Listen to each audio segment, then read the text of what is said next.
Yo no pretendo tener el don de profecía, pero no hay que ser un profeta ni hay que tener poderes especiales para saber que muchos de ustedes llegaron hoy aquí lidiando con diversos problemas. Seguro. Y en el caso de algunos, tal vez luchando fuertemente con la ansiedad, con el temor, aún con la amargura, el descontento, la depresión. Alguien decía que los que le predican al dolor nunca les faltará auditorio. Aquellos que le predican al dolor y la aflicción nunca les faltará auditorio. Porque todos tendremos que experimentar las dificultades de vivir en un mundo caído, en un mundo donde las cosas no son como debieran ser. Y no importa si eres rico o pobre, si eres famoso o desconocido, no importa la etapa de la vida en que estás. Mis hermanos y amigos que están aquí hoy en la mañana, la tristeza y el dolor son las experiencias más democráticas de la vida humana. Y lamentablemente tenemos que reconocer que no siempre reaccionamos en una forma apropiada cuando estamos en medio de una situación aflictiva. Algunos se llenan de amargura, descontento. Otros se sumergen en una profunda depresión, se aíslan de los demás o simplemente tratan de encontrar algún escape que los ayude a olvidar la realidad de que están en problemas. Bueno, yo quiero en esta mañana mostrarles que hay una alternativa completamente diferente.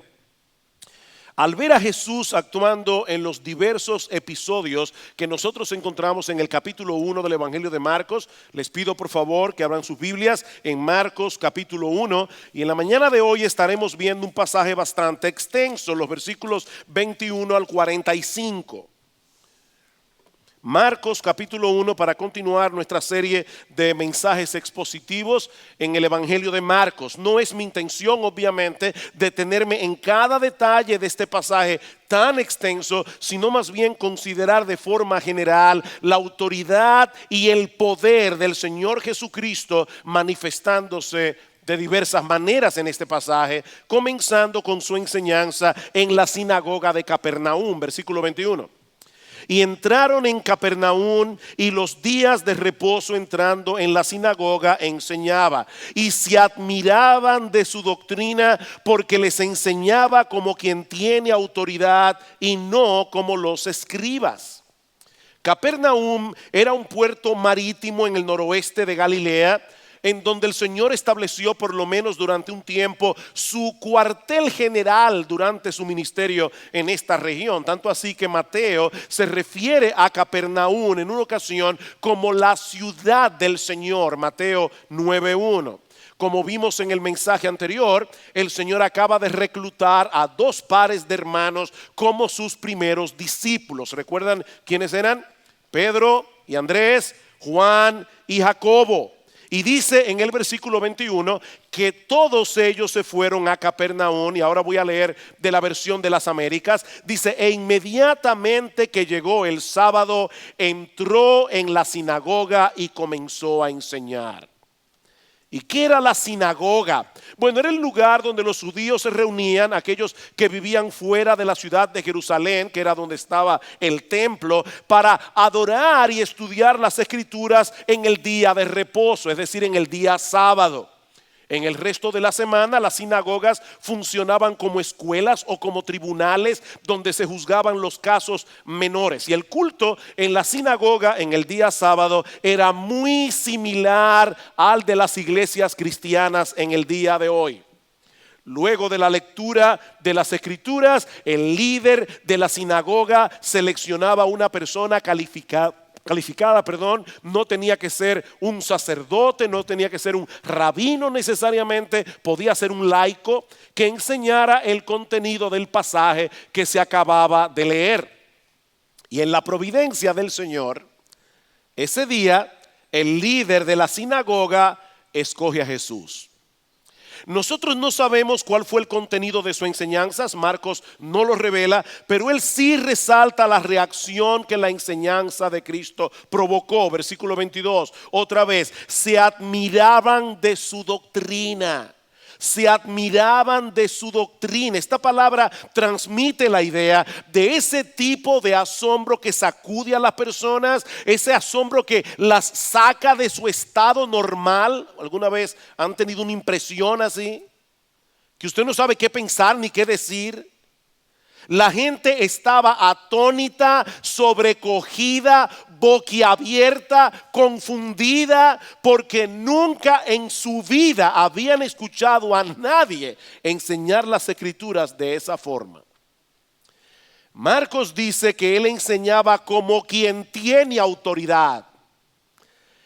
Y añade esta nota, no como los escribas eran los profesionales intérpretes de la ley. Los escribas tenían una autoridad de segunda mano. Ellos basaban su enseñanza en la enseñanza de otros rabinos o de otros escribas a los que citaban constantemente. Esto dice el rabino tal o esto dice el escriba tal.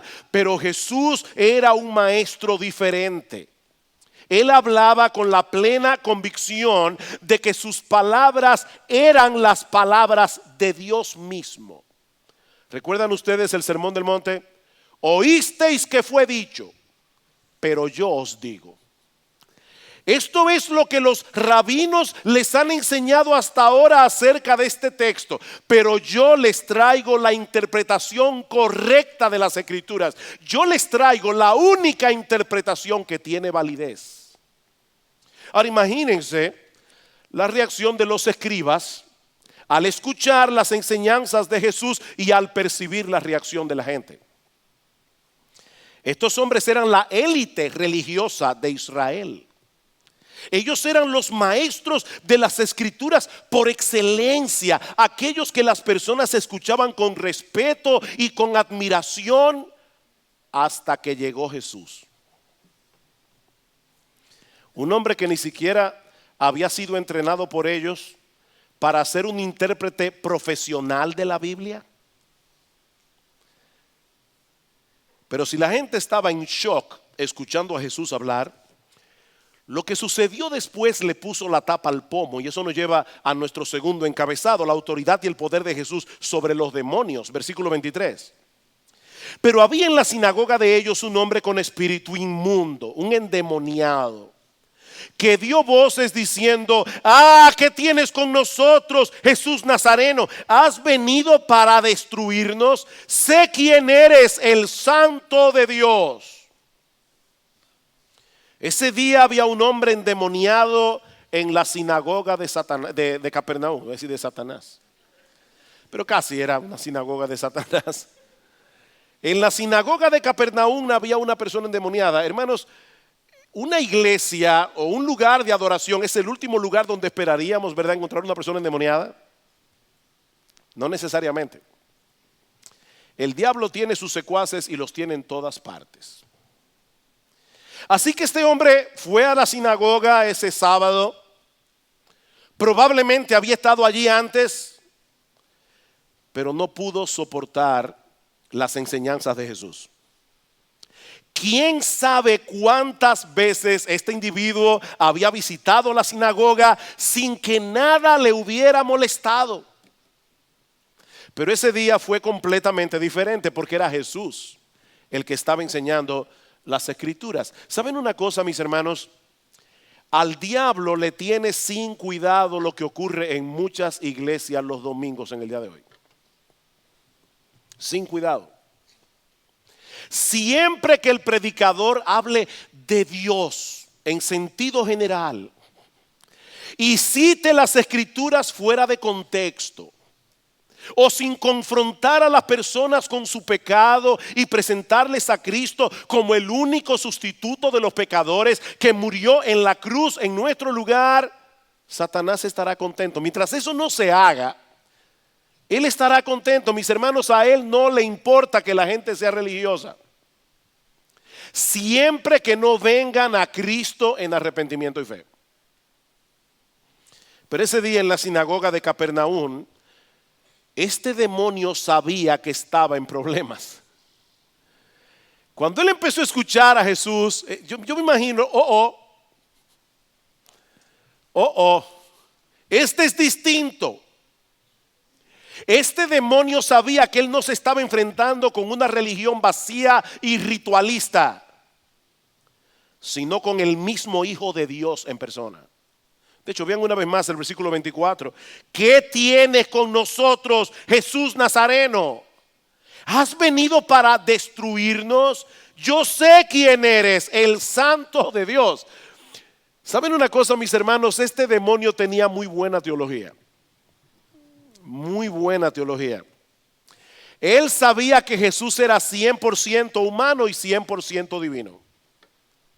Le llama a Jesús Nazareno, su identidad como hombre. Y al mismo tiempo lo reconoce como el Santo de Dios, que había venido a destruirlos. Él sabía que la llegada del Hijo de Dios era un momento decisivo en la historia, que iba a traer como consecuencia la derrota final de Satanás y de todas las huestes demoníacas. Y ya yo sé que hay algunos probablemente aquí en la iglesia hoy que están diciendo, pero ¿no será que ustedes de verdad creen en la existencia de Satanás? ¿Y en la existencia de los demonios? Bueno, mira, déjame decirte algo si tú no crees en eso. Yo me sorprendo de la cantidad de programas que hay en el día de hoy en la televisión, en canales que son supuestamente científicos de cosas que son paranormales. La única diferencia es que cuando tú ves Discovery Channel o History Channel o cualquiera de estos channels y te pones a ver estos programas acerca de ovnis y acerca de fenómenos paranormales y famosos y fantasmas, ¿han visto ese programa? Increíble. La única diferencia es que ellos basan su autoridad en que este individuo, que no es nada más y nada menos que un actor de Hollywood, dice que vio un fantasma. Nosotros creemos lo que dice la Biblia porque es la palabra de Dios. Y el diablo existe y los demonios también. Y ese día había un endemoniado allí. Él sabía lo que significaba la llegada del Hijo de Dios. Es por eso que en medio de las enseñanzas de Jesús, este hombre endemoniado comenzó a dar voces. Y literalmente la palabra griega que usa Marcos allí es que comenzó a gritar como alguien que está en medio de una fuerte crisis emocional. Y por supuesto sus temores no eran infundados. Versículo 25. Pero Jesús le reprendió diciendo: cállate y sal de él. Nosotros tenemos que leer las escrituras con imaginación. Por favor, no se imaginen a Jesús enfrentando, ¿verdad? Ese Jesús que pintan los pintores renacentistas, que tiene una cara muy buena gente, que es muy bonito y a veces hasta afeminado, diciéndole a este demonio: cállate. No, tenemos que leer las escrituras tal cual fue. Es que Jesús miró a este hombre cara a cara y le dijo al demonio: cállate la boca y sal de él inmediatamente. Jesús nunca aceptó que el diablo le diera publicidad. Y eso lo vemos en el Evangelio de Marcos una y otra vez. Siempre hacía callar a los demonios. Así que Jesús le ordena a este demonio callarse la boca y salir de este hombre. Y esas simples palabras fueron suficientes para que el demonio lo obedeciera inmediatamente. Versículo 26. Y el espíritu inmundo, sacudiéndole con violencia y clamando a gran voz, salió de él. Los demonios reconocen quién es Jesús y obedecen a Jesús, a pesar de que lo aborrecen con todas las fibras de su ser. Ellos no tienen más opción que obedecerles. Y mis hermanos, lo que yo quiero poner en vuestras mentes y en vuestros corazones en esta mañana es que ese es el Salvador en quien descansa nuestra salvación. Ese es nuestro Salvador, el mismo que decidió voluntariamente poner a un lado su poder y su autoridad para morir por nosotros en la cruz del Calvario. Y de nuevo, Marcos quiere que nosotros veamos la reacción que esto provoca en la gente. Versículo 28. 27. Y todos se asombraron de tal manera que discutían entre sí diciendo: ¿qué es esto? En una manera instintiva cada uno de ellos comenzó a hablar con su vecino: ¿pero qué es esto? ¿Qué nueva doctrina es esta? Que con autoridad manda aún a los espíritus inmundos y le obedecen. Y muy pronto se difundió su fama por toda la provincia alrededor de Galilea. Los judíos estaban familiarizados hasta cierto punto con la práctica del exorcismo, el sacar fuera demonios. Pero las personas que pretendían hacer ese tipo de cosas usaban fórmulas y encantamientos para expulsar a los demonios supuestamente. Pero eso no fue lo que hizo Jesús. Eso no fue lo que hizo Jesús. Él simplemente mandó y el demonio obedeció. Cállate y sal de él. Así de sencillo. La palabra que sale de su boca fue la misma que creó y sostiene el universo, a la que ni siquiera los demonios se pueden resistir. ¿Ustedes recuerdan aquel episodio que se narra en los evangelios de Mateo y de Lucas? No aparece en Marcos, de un centurión que le pidió a Jesús que sanara a su criado, a uno de sus criados que estaba gravemente enfermo. Los centuriones eran comandantes del ejército romano que tenían bajo su cuidado, bajo su mando, una centuria, y una centuria estaba compuesta por 80 soldados. Y este centurión, este hombre de autoridad, viene a Jesús y le pide que sane a su criado.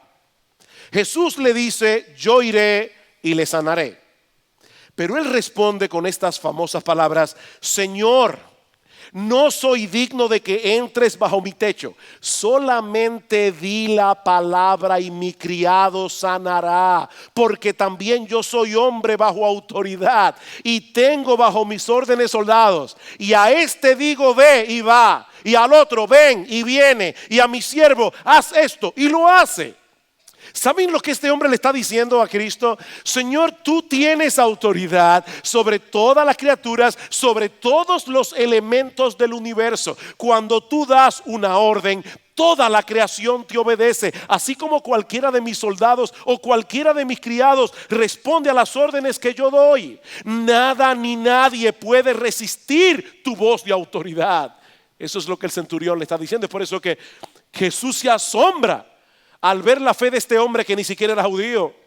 Dice: al oírlo Jesús se maravilló y dijo a los que le seguían: de cierto os digo que ni aún en Israel he hallado tanta fe. Mis hermanos, nosotros podemos confiar plenamente en nuestro bendito, glorioso, extraordinario, maravilloso Señor y Salvador Jesucristo, porque nada ni nadie se resiste a su autoridad, independientemente de las circunstancias a nuestro alrededor.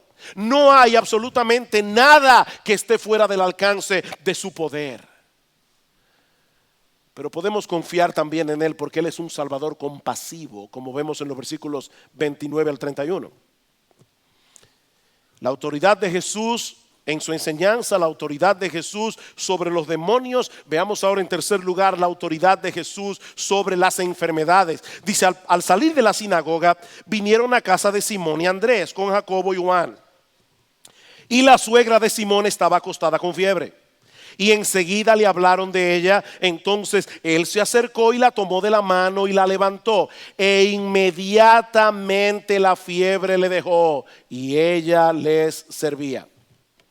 Jesús sale de la sinagoga con Juan y Jacobo, Pedro y Andrés, y se dirigen a casa de Pedro, donde se encuentra su suegra acostada con fiebre. Y Lucas, que era médico, dice en su evangelio que tenía una gran fiebre. Por supuesto, una nota al margen aquí: de más está decir que Pedro era casado, ¿verdad? Porque no hubiera podido tener suegra. Yo sé que a algunos le encantaría tener esa, ¿verdad?, ese negocio de tener esposa y no tener suegra, pero eso es otro tema. El punto es que Pedro evidentemente, ¿verdad?, era un hombre casado. Y de hecho, tal parece que se llevaba bien con la suegra, porque dice que de inmediato él llegó a la casa, le hablaron al Señor para que la sanara. No dijo déjala así. No, él quiso que la suegra se sanara. Y hermanos, de nuevo es sorprendente la sencillez con que Marcos narra este milagro de sanidad. A mí me sorprende. Si fuéramos nosotros escribiendo esta historia, nos encantaría añadir detalles que hicieran esto bien sorprendente. Pero Marcos lo dice con tal sencillez. Dice que Jesús la tomó de la mano, la levantó y de inmediato le dejó la fiebre y ella le servía. Nosotros no sabemos si la suegra de Pedro tenía una infección, si era un ataque viral, si era alguna otra enfermedad. Pero así como el demonio obedeció de inmediato la orden de Jesús, el cuerpo de esta mujer reaccionó a su poder y autoridad. Solo Jesús habló y todo en el cuerpo, y los que son médicos aquí pueden imaginarse todo el proceso, ¿verdad? Todo en el cuerpo de esta mujer comenzó a recomponerse. La fiebre desapareció de inmediato y ella no tuvo que guardar cama de convalecencia. No. De inmediato su vigor volvió a ella. De una vez se levantó de la cama y comenzó a servirle. ¿Cuándo fue la última vez que tú tuviste fiebre? ¿Tú recuerdas cuando la fiebre se va, que uno queda apaleado? Jesús sanó a esta mujer y ella saltó de inmediato de la cama y comenzó a servir. Ahora recuerden que los evangelios son biografías teológicas. Ese es un término que yo quiero grabar en vuestra mente. Los evangelios son biografías teológicas. Todo lo que Marcos incluye en su evangelio tiene el propósito de mostrarnos algo acerca de la persona y de la obra, de la misión de Jesús. Así que no debemos desconectar lo que Marcos está narrando en estos versículos de lo que vimos hace unos domingos atrás. Los versículos 14 y 15, cuando el Señor comenzó su ministerio en Galilea. Dice que el Señor llegó a Galilea predicando el evangelio del reino de Dios, diciendo: el tiempo se ha cumplido, el reino de Dios se ha acercado. Perdón. De manera que todo ese despliegue del poder y la autoridad de Jesús sobre los demonios, sobre las enfermedades, no es más que un anticipo de lo que sucederá cuando el Señor establezca finalmente su reino en la tierra.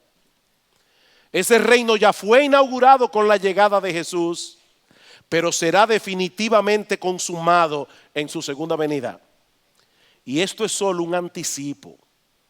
Mis hermanos, va a llegar el día en que Dios enjugará toda lágrima de nuestros ojos, como dice Juan en Apocalipsis 21, y ya no habrá muerte, ni habrá más llanto ni dolor, porque las primeras cosas pasaron. De manera que todos esos milagros nos mueven a mirar hacia el futuro con esperanza. Miren lo que sucedió cuando el Rey de Reyes se introdujo en la historia, es lo que Marcos nos está diciendo. Imagínense cómo será cuando su poder y señorío hayan erradicado de la tierra todas las consecuencias terribles que vinieron por causa del pecado. Piensen otra vez en la suegra de Pedro. Ella estaba débil y enferma, momentáneamente inutilizada por la fiebre, hasta que llegó Jesús y la restauró. Como dice Sinclair Ferguson, este milagro nos da un breve vistazo de lo que sucederá cuando venga el reino de Dios en su forma final al regreso de Cristo. Él vendrá y restaurará el mundo bajo su autoridad. Ahora, recuerden también que todo esto estaba sucediendo en el día de reposo. No olviden eso. Estamos todavía en el mismo día cuando Jesús fue a la sinagoga, cuando predicó la palabra, cuando sacó el demonio, fue en el mismo día. Los judíos guardaban el día de reposo de puesta de sol del viernes a puesta de sol del sábado. Y una de las reglas que los rabinos habían impuesto para guardar correctamente el día del Señor es que nadie podía llevar cargas, ni siquiera para ayudar a otros en necesidad. Para que ustedes tengan una idea, y nosotros hemos dicho esto antes, cuando un fariseo, que eran bien estrictos en guardar la ley, salía de camino el día de reposo y caía un aguacero, según los rabinos, este hombre debía quedarse allí de pie esperando que la ropa se seque, porque caminar con una ropa mojada era una carga. No se podía usar caja de dientes en sábado porque era una carga. Eran bien estrictos. Eso nos permite entender lo que Marcos sigue diciendo en el versículo 32. Cuando llegó la noche, y él aclara, luego que el sol se puso, o sea, ya terminó el día de reposo, le trajeron todos los que tenían enfermedades y a los endemoniados. O sea, ellos esperaron, terminó el día de reposo, ahora podemos llevar cargados a nuestros enfermos para que Jesús los sane. Y toda la ciudad se agolpó a la puerta y sanó a muchos que estaban enfermos de diversas enfermedades y echó fuera muchos demonios y no dejaba hablar a los demonios porque le conocían. Con todo lo que había sucedido hasta este momento, la fama de Jesús se había esparcido como un reguero de pólvora. Así que muchísima gente se acerca a la casa al final del día de reposo, trayéndole personas enfermas, y debemos suponer que allí había todo tipo de enfermedad, muchos que estaban siendo oprimidos por demonios, a los cuales Cristo no les permitía hablar. En el pasaje paralelo del Evangelio de Lucas dice que muchos demonios salían dando voces diciendo: tú eres el Hijo de Dios. Pero él los reprendía y no les dejaba hablar porque sabían que él era el Cristo. Ven una vez más, hermanos, los demonios tienen buena teología. Ellos conocen perfectamente quién es Jesús, pero no por eso se someten gozosa y voluntariamente a su autoridad y señorío. Por eso es que Santiago dice en Santiago capítulo 2, versículo 19: ¿tú crees que Dios es uno? Bien haces, pero los demonios también creen y tiemblan. Hay muchas personas que tienen la fe de los demonios. Ellos saben quién es Jesús, ellos saben que Jesús es el Mesías, pero ellos no se someten a Jesús. ¿Qué tan grave eran los enfermos que traían al Señor Jesucristo? O sea, eran personas que tenían una fiebre como la suegra de Pedro, que tenían un dolorcito de cabeza, porque el texto dice diversas enfermedades. Bueno, para que tengamos una idea del tipo de enfermos que Jesús sanaba, en los versículos 40 al 42 tenemos la sanidad de un leproso. Y vino a él un leproso, rogándole e hincando la rodilla. Y le dijo: si quieres, puedes limpiarme. Y Jesús, teniendo misericordia de él, extendió la mano y le tocó. Y le dijo: quiero, sé limpio. Y así que él hubo hablado, al instante la lepra se fue de aquel y quedó limpio. La lepra ha sido casi totalmente erradicada en Occidente, pero en los días del Señor era una enfermedad muy temida, no solamente por las consecuencias físicas, y no voy a entrar aquí en detalles, pero es terrible padecer de lepra, sino también por las connotaciones sociales de la lepra. Los leprosos eran totalmente apartados de la sociedad, totalmente apartados de sus familias. Ningún judío se atrevía a tocar a un leproso, no solo por temor a contagiarse, sino también porque el contacto con algún enfermo de lepra traía como consecuencia impureza ceremonial. Eso quiere decir que por cierto tiempo esa persona que había tocado al leproso no podía participar de las ceremonias religiosas en el templo. Y eso puede explicar cómo fue que en medio de este gentío alrededor de Jesús, el leproso pudo llegar hasta él. O sea, imagínense, a medida que este leproso avanzaba, la gente le dejaba el claro. Y él llega hasta Jesús. Los leprosos debían vivir fuera de la ciudad, agrupados en colonias, sin ningún contacto humano, sin familia, sin amigos, sin afecto, sin esperanza. Uno a veces lee la Biblia y no se pone en el lugar, ¿verdad?, de lo que está sucediendo allí.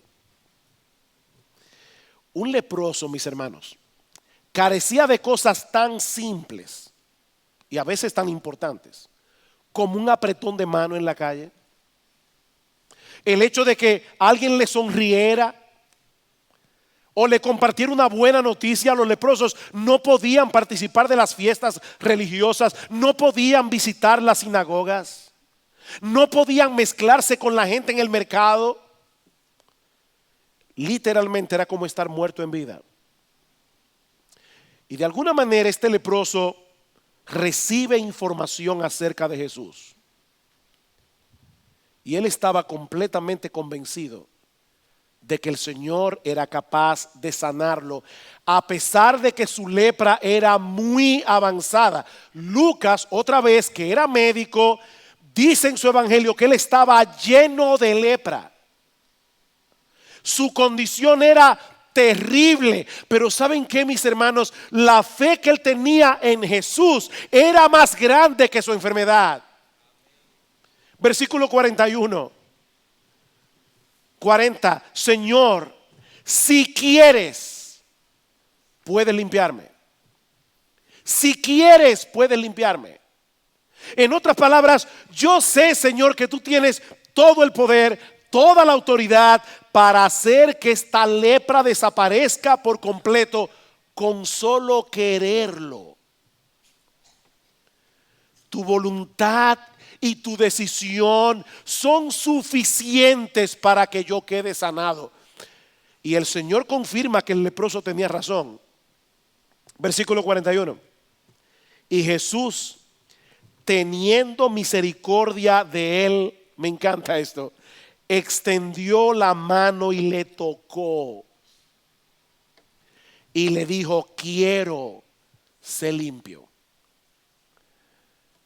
Mis hermanos, probablemente este fue el primer contacto físico que este hombre recibía en años. El primer contacto físico. Miren, esta acción de Jesús de tocar al leproso fue tan inusual que Mateo, Marcos y Lucas mencionan el detalle. Nuestro Señor Jesucristo no era un milagrero profesional. Él era un salvador compasivo y misericordioso. Él pudo sanar al leproso a distancia. Él pudo decirle, sí quiero, sé limpio. Con solo el poder de su palabra. De hecho, noten que en el versículo 42, Marcos dice que tan pronto él hubo hablado, versículo 42, y así que él hubo hablado, al instante la lepra se fue de aquel y quedó limpio. Así que Jesús desde el principio pudo haber sanado a ese hombre solo con el poder de su voz. Pero Él es tan compasivo, Él es tan misericordioso, Él es tan tierno.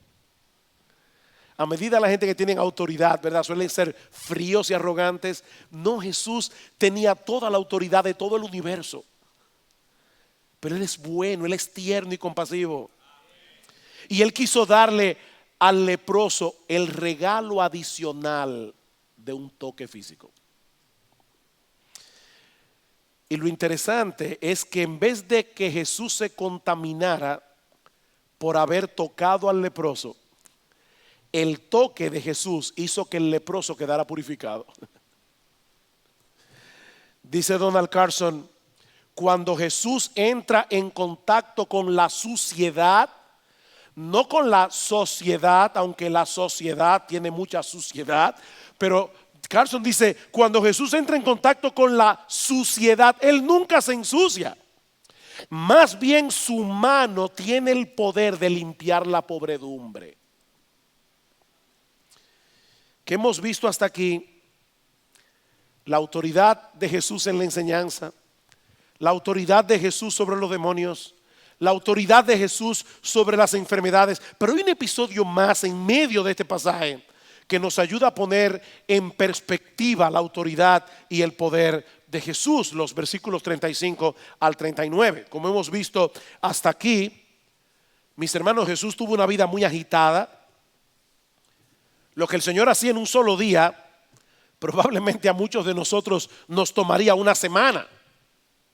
No porque él era un superhombre, sino porque él tenía una perspectiva muy clara de la misión que su padre le había encomendado. Mis hermanos, nunca debemos olvidar que la naturaleza humana de Jesús era tan humana como la tuya y como la mía, excepto que él no tenía pecado, como nos recordaba Jerry Bridges la semana pasada. Así que él se cansaba, igual que tú y que yo.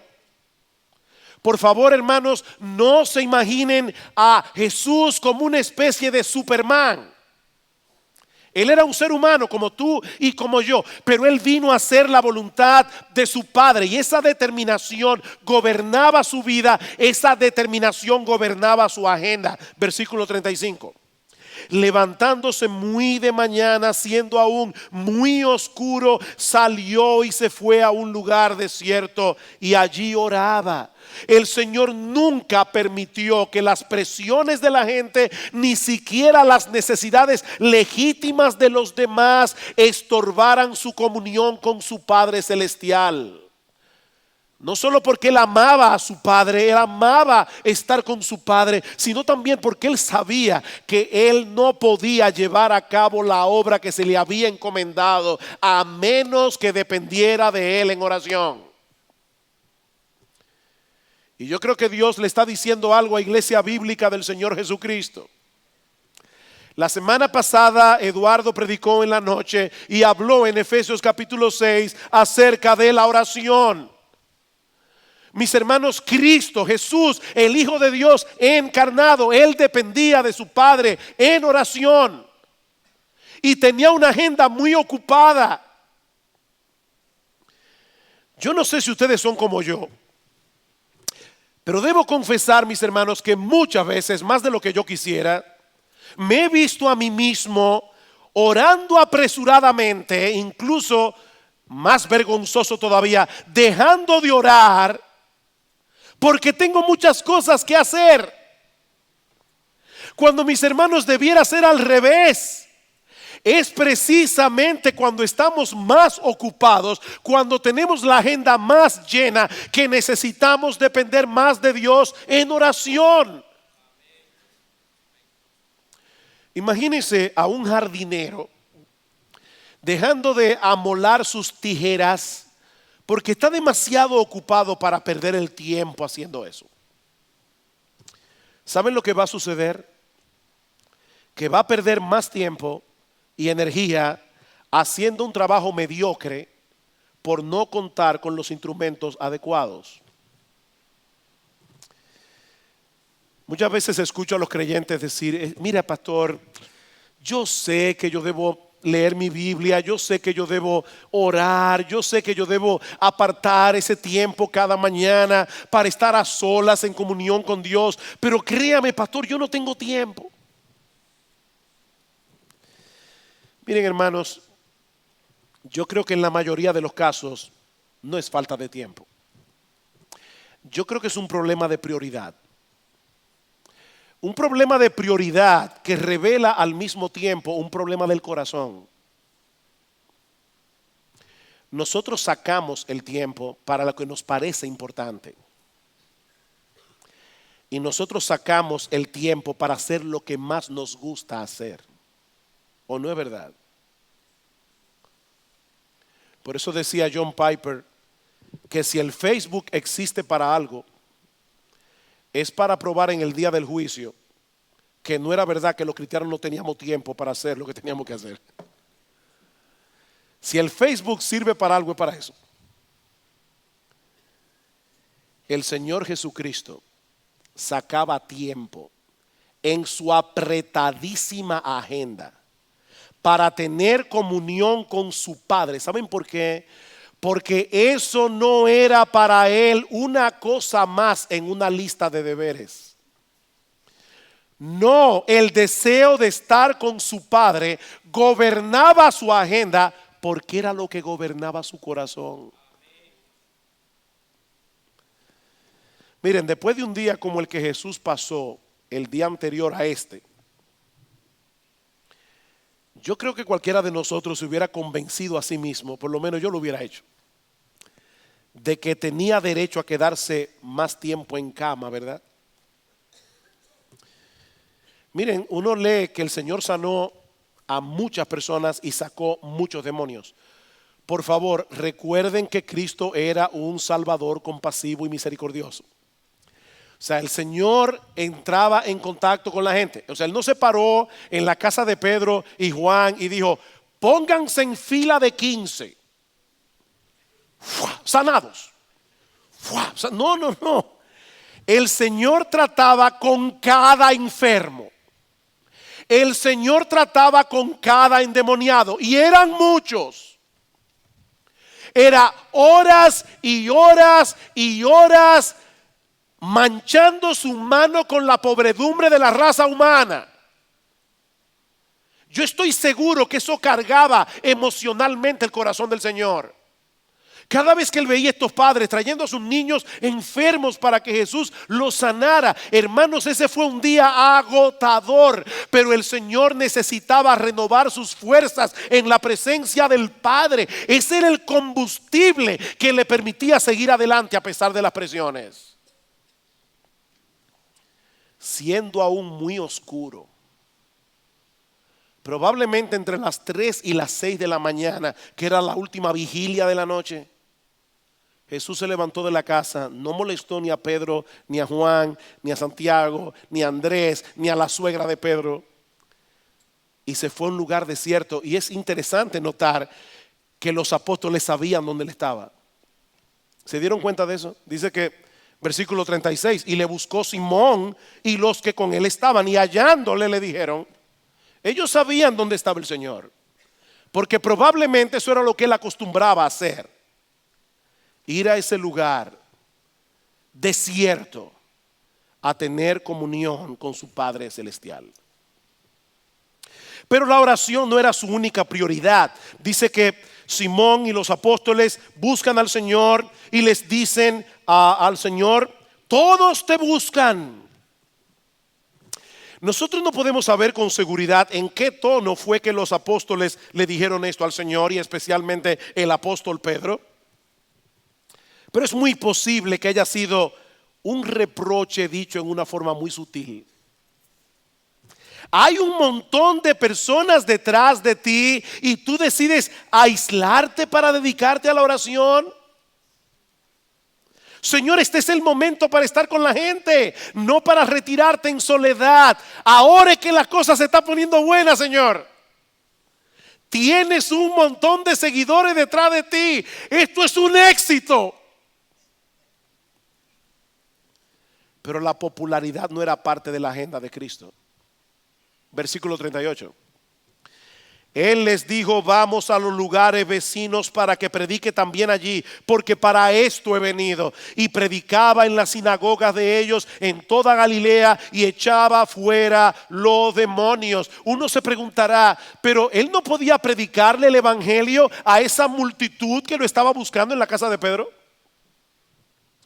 No, la mayoría de esas personas se habían acercado a Jesús buscando un milagro de sanidad, pero el Señor no había venido primariamente a sanar personas. El Señor había venido a predicar el evangelio. ¿Saben por qué? Porque es a través de la predicación que Dios salva a los pecadores. Y no deja de llamarme la atención lo que sucede en Hechos capítulo 6. Los discípulos aprendieron la lección. ¿Recuerdan cuando las viudas de los griegos estaban siendo desatendidas? Y le dicen a los discípulos, a los apóstoles, hagan algo con estas viudas. ¿Qué dicen los apóstoles? Buscad entre vosotros varones, hermanos, que se encarguen de esto. Nosotros persistiremos ¿en qué? En la oración y en la predicación de la palabra. Lo mismo que hizo Jesús. Esa era su prioridad. De hecho, es muy probable que una de las razones por las que Cristo le encargó rigurosamente al leproso que no le contara a nadie lo que le había ocurrido, era porque él no quería que la gente lo siguiera por motivos equivocados. Versículo 43. Entonces le encargó rigurosamente al leproso y le despidió luego y le dijo, mira, no digas a nadie nada, sino ve, muéstrate al sacerdote y ofrece por tu purificación lo que Moisés mandó para testimonio a ellos. Pero qué cabeza dura somos nosotros, ¿verdad? ¿Qué hizo el leproso? Exactamente lo que Jesús le dijo que no hiciera. Versículo 45. Pero oído él, comenzó a publicarlo mucho. Y alguien dirá, bueno, pastor, pero entienda, él acababa de ser limpiado de la lepra. Él había recibido una tremenda bendición. ¿Cómo usted quería que él se quedara callado? Es que Jesús se lo mandó. Mira, mi hermano, ocúpate de hacer lo que Jesús te manda, aunque no te parezca lógico. Porque miren lo que sucedió. Dice que este hombre comenzó a divulgar el hecho, de manera que ya Jesús no podía entrar abiertamente en la ciudad, sino que se quedaba fuera en los lugares desiertos, y venían a él de todas partes. El leproso y Jesús cambiaron de lugar. ¿Dónde vivía el leproso? En el desierto, y Jesús en la ciudad. Pero por cabezadura, ahora Jesús tiene que estar en el desierto y el leproso en la ciudad. Ahora el punto es, hermanos, que Jesús no quería que la gente lo siguiera por motivos equivocados. ¿Saben cuánta gente van a las iglesias en el día de hoy buscando un milagro de cualquier tipo? Dice un comentarista, Jesús no quería personas que estuvieran meramente detrás de los milagros. Él quería seguidores que lo estuvieran buscando a él.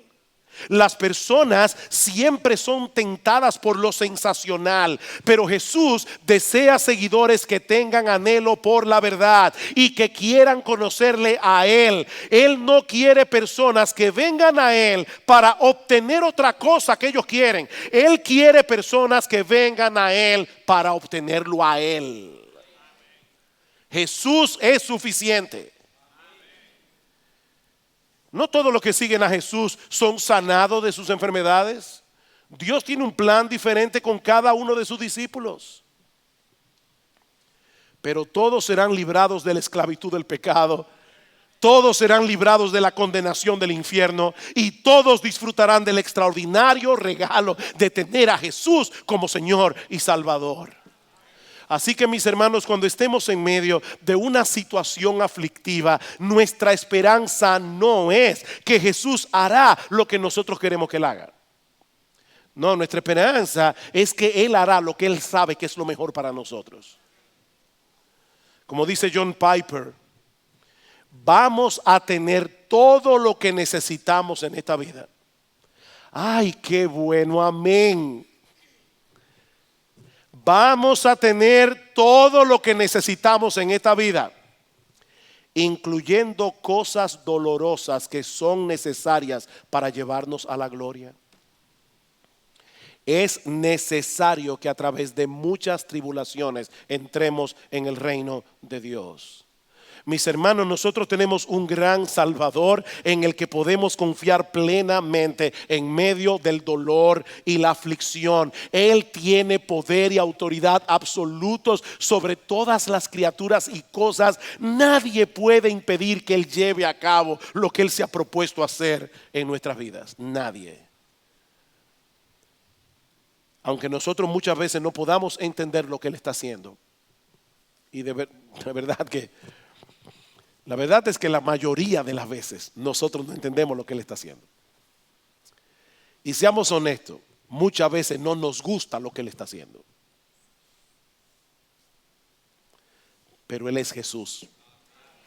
Y Él sabe lo que hace. Él sabe lo que hace. Mis hermanos, Él está sentado en su trono. Él está sentado en su trono, gobernando todas las cosas.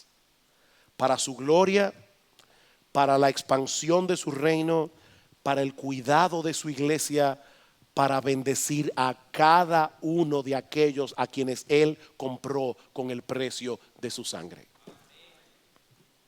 Tú eres precioso a los ojos de Jesús. Y Él no está lejos. Él está ahí.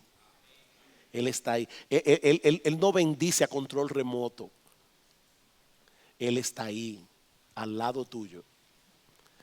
Ese es nuestro bendito, glorioso y extraordinario Señor y Salvador Jesucristo. Y si tú estás aquí sin Cristo en esta mañana, mi amigo, tú necesitas venir a Cristo, pero debes venir por las razones correctas. Debes venir por las razones correctas. Él tiene todo el poder y autoridad, como hemos visto hoy, pero aún así Él decidió hacerse hombre para morir por pecadores y pagar nuestra deuda con la justicia de Dios. Mi amigo, si hay algo que tú necesitas en esta mañana, que tú necesitas, no es opcional. Si hay algo que tú necesitas en esta mañana, es venir a Cristo en arrepentimiento y fe. No para sanarte de alguna enfermedad, no para enderezar tu matrimonio, no para resolver tus problemas financieros. Tú necesitas que Él te salve de la esclavitud y de la condenación del pecado. Tú necesitas reconciliarte con Dios, confiando únicamente en Él y en su obra redentora. ¿Saben lo que sucedió con la mayoría de las personas en la ciudad de Capernaum? Que escucharon ese día las enseñanzas del Señor Jesucristo, que vieron sus milagros. ¿Saben lo que sucedió? Nada. Absolutamente nada. Ellos siguieron con sus vidas como si nada hubiera pasado. De hecho, más adelante Jesús va a decir: Capernaum, Capernaum, que hasta el cielo fuiste levantada, hasta el Hades serás abatida. Porque si en Tiro y en Sidón se hubieran hecho los milagros que en ti se hicieron, hace tiempo que se habrían arrepentido en silicio y en ceniza, pero ellos siguieron siendo indiferentes. Y eso es exactamente lo que sucede en muchas iglesias en el día de hoy. Las enseñanzas de Jesús continúan siendo escuchadas a través de la predicación de su palabra, pero muchos están tan ocupados en las cosas importantes de la vida que no prestan atención. Mañana vuelven a sus afanes y el impacto de la palabra de Dios en sus corazones se desvanece. Pero mi amigo, eso no tiene que ser así. Mi amigo, eso no tiene que ser así. Ven a Cristo y ven ahora. Pastor, ¿qué hago? Allí donde estás sentado, pídele a Jesús que te salve, pídele que perdone tus pecados, pídele que transforme tu corazón, aún pídele que te dé arrepentimiento y fe. Señor, mi corazón está duro, por favor dame tú arrepentimiento y fe, porque dice la Escritura que Él es un gran Salvador que puede darle a su pueblo arrepentimiento y perdón de pecados. Pídeselo a Jesús, pídele que te salve. Él sigue siendo un Salvador poderoso y compasivo, y Él ha prometido no desechar a nadie que venga a Él clamando por misericordia y perdón. Nadie será desechado. Ven a Cristo y ven ahora. Todos tus pecados serán perdonados. Y hoy, Él te dará gratis, de pura gracia, el don de la vida eterna. Ven a Cristo.